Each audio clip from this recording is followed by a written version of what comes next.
আজি আমি এটা গুৰুত্বপূৰ্ণ বিষয়ৰ ওপৰত আলোচনা কৰিম একাউন্টিং কনসেপ্টৰ কষ্ট কনসেপ্টৰ ওপৰত যে কষ্ট কনসেপ্ট অফ একাউন্টিং মানে কি এই কনসেপ্ট অনুসৰি ই আমাক কৈছে যে যিকোনো এটা আইটেম বা এসেট ব্যৱসায়ৰ হিচাপৰ বহিত হে মূল্যত লিখা হয় যি মূল্যত হে পাৰ্টিকুলাৰ এসেট বা আইটেমটো ক্ৰয় কৰা হয় পাছত হে পাৰ্টিকুলাৰ আইটেমটোৰ মূল্য বজাৰৰ মূল্য আপ ডাউন হ'ব পাৰে বৃদ্ধিও পাব পাৰে কমও হ'ব পাৰে কাৰণ কেলে বজাৰৰ যেটো বজাৰ মূল্য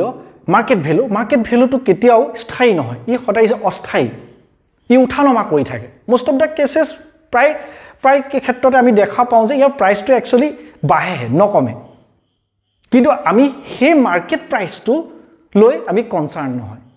আমি কিহৰ ওপৰত কনসাৰ্ন যে আমি এটা কিনাৰ সময়ত কিমান টকা দিছিলো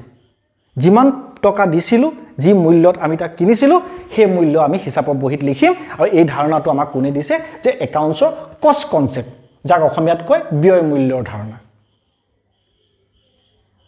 ধৰি লোৱা হক ফৰ এক্সাম্পল 2010 চনত এটা প্ৰিন্টাৰ কিনা হৈছিল এটা ব্যৱসায়ত 12000 টকা দি এই বছৰ 2020 চনত হে প্ৰিন্টাৰটোৰ মূল্য হ'ল 20000 টকা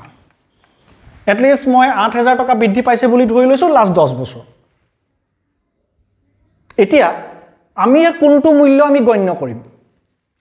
আমি ইয়াত মূল্যটো গণলৈ কৰিম 12000 টকা আজি ডেটত আমি যদি হিসাব উলিয়াও যে প্ৰিন্টাৰটো হিসাপৰ বহিত আমি কি মূল্যত লিখিম 12000 টকা 20000 টকা মূল্যত নিলিখো কিয় 20000 টকা আমি দিয়াও নাই 20000 টকা আমি পোৱাও নাই কিয় লিখিম আমি কি দামত কিনিছিলো কিনাৰ সময়ত কি মূল্য পৰিশোধ কৰিছিলো 12000 টকা yes that is all about cost concept যিকোনো এটা আইটেম হে সম্পত্তি হ'ব পাৰে বা অন্য কিছু হ'ব পাৰে এটো কথা আমি একদম সম্পূৰ্ণ স্পষ্ট হ'ব লাগিব যে এটা আইটেম কিনাৰ সময়ত যি মূল্য দিছিলো হেতু হিচাপৰ বহিত এবাৰ লিখিম আৰু হে মূল্যটো এ থাকি যাব যেতিয়ালৈকে হে পাৰ্টিকুলাৰ সম্পত্তিটো আমি ব্যৱসায়ত ব্যৱহাৰ কৰি থাকিম ব্যৱহাৰ কৰা দিনলৈকে ধৰি লোৱা হক মই এই প্ৰিন্টাৰটো 20 বছৰ ব্যৱহাৰ কৰিম সো 20 বছৰে হি হিচাপৰ বহিত 12000 ভাগেই থাকিব প্ৰত্যেক বছৰে তাৰ পৰা ডেপ্ৰিসিয়েচন ক্যালকুলেট হ'ব হেতু এটা বেলেগ বিষয় কিন্তু তাৰ বজাৰ মূল্য যিমানে বৃদ্ধি নাপাও কিয় আমি বৰ্ধিত বজাৰ মূল্যটো হিচাপৰ বহিত নিলিখো এটো কথা আমি স্পষ্ট হ'ব লাগিব যে আমি যেটো বস্তু কিনিছিলো কিনা মূল্যটো হ'ল কষ্ট প্ৰাইস বা অসমীয়াত ব্যয় মূল্য আমি মেইনলি মনত ৰাখিম যে কষ্ট শব্দটো এটা খুব গুৰুত্বপূৰ্ণ শব্দ আমাৰ একাউন্টেন্সি